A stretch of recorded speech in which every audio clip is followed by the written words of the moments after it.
Malachi, how important was it to you and your teammates to really rally and get everybody together and make sure you guys stay in Tuscaloosa and not enter the transfer portal, because that is common when you get a new head coach? Right.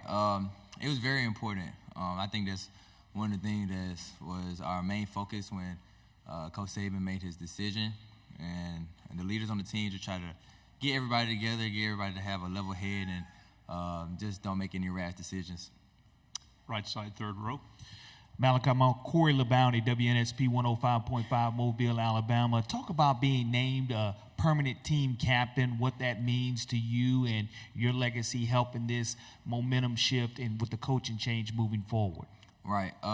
It definitely meant a lot. My teammates picked me to be a permanent captain at the end of the year, and it's something that I definitely have a high regard to. It's definitely a great honor to be appointed by your teammates, your brothers, somebody that you go to work with each and every day, and for just being yourself and them recognizing you and your leadership, it was a special moment.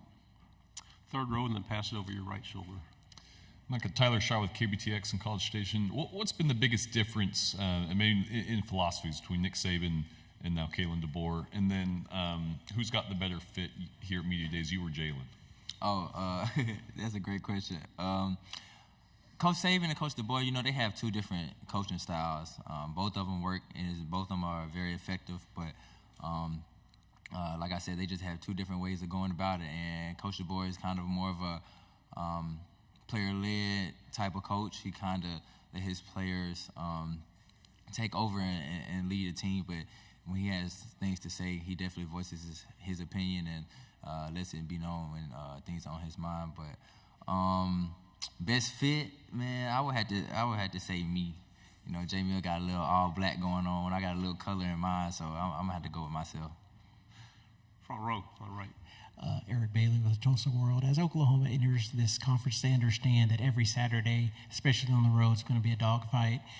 What can they expect in the SEC with road football games, and what is the toughest road venue you've been to during your career playing at Alabama? I could tell Oklahoma and Texas when coming in that playing a road game on the SEC it's nothing like it.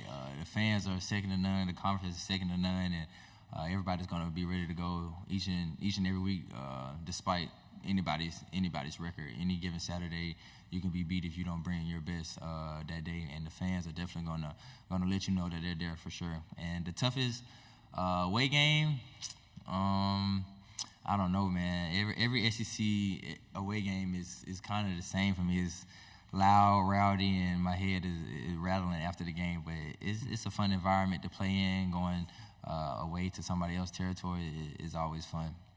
Left side, third row. Hey, man, Ben Bobick, Local 3 News in Chattanooga. Amari Jefferson's a freshman from our area that came in this summer. From your point of view, how has he adjusted to college ball, and do you foresee him, being a contributor down the line for this team? Right. Amari, he's been doing a great job of coming in and coming to work each and every day. I think him coming in right now, his main focus needs to be just trying to learn the playbook and learn from the older guys that are there, and try to use that in his way of seeing the field. But all of our young guys are doing a great job of coming in and taking the coaching and advice that the older guys are giving to them. And I think this is one of the best young groups that we've had, talking about people come in and be accepting of corrective criticism and not taking it to heart, and knowing that we just want the best for everybody on the team. On the right in the back, on the aisle. Yeah, Malachi, kind of keeping up with that, Ryan Williams is someone your teammates really praised this week. Just what have you seen from him since he's got on campus this summer?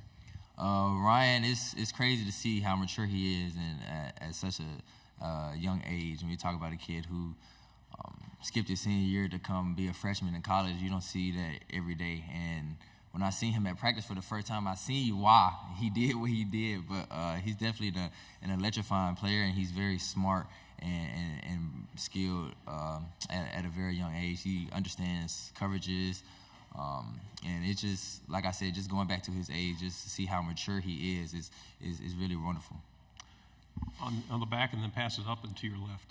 Dan Peck, ESPN 106.7 in Auburn. Tyler said he never doubted the 2023 Iron Bowl for a second. I'd love to know your thoughts. They're from the sideline watching that final drive as Alabama came back and won the game? There's never any doubts. The last play of the game, when it was 4th and 31, we was kind of all in the huddle. Like, I just told everybody in the offense, like, anybody who had a chance to catch the ball, I was going to tell them that, like, bro, like, I believe in you. You can do it. Like, so if the ball get thrown your way, like, you can do it.